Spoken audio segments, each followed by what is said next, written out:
তো আমি এই মুহূর্তে রয়েছি সীমা আনন্দপুর নামে একটা জায়গা, যা আছে আমাদের ডালখোলার একটা অত্যন্ত সুন্দর একটা জায়গা গ্রামের দিকে।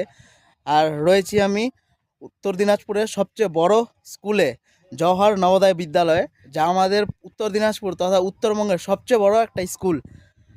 আর পুরো পশ্চিমবঙ্গে 2 থেকে 3টে স্কুল হয়, বিশাল বড় জায়গা, মাইরিয়া দেখার মতন জায়গা। ভেতর থেকে আসলাম, এখন আছি শেষের দিকে, শেষও না ধরতে গেলে, শেষ অনেকটা দূর, আরও কমসে কম 500-600 কিলোমিটার দূর হবে শেষ।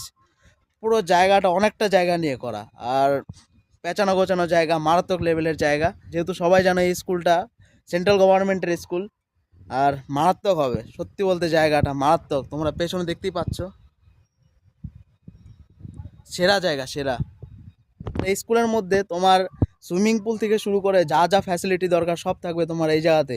মানে বাইরের জগতে যাওয়ার তোমার কোনো দরকার নেই, ভেতরেই তোমার নিজস্ব একটা জগৎ থাকবে এই স্কুলের মধ্যেই। আপাতত মাত্র কনস্ট্রাকশনের মধ্যেই আছে, একবারে এই কাজ শেষ হতে হতে কমসে কম 4 থেকে 5 বছর লাগবে। তখন চলো আবার আসা যাবে, যখন পুরো বিল্ডিং টিল্ডিং একবারে তৈরি করা হয়ে যাবে। বিল্ডিং ওইদিকে হচ্ছে, মানে তোমার ফার্স্ট ফ্লোর পর্যন্ত হয়েছে, কিন্তু এদিকে আরও বিল্ডিং হওয়া বাকি, মানে হোস্টেল হওয়া বাকি। ওইদিকে সম্ভবত স্কুলের কাজ হয়েছে। চলো আগে স্কুল কমপ্লিট হোক, তারপর তোমাদের সাথে দেখা হচ্ছে।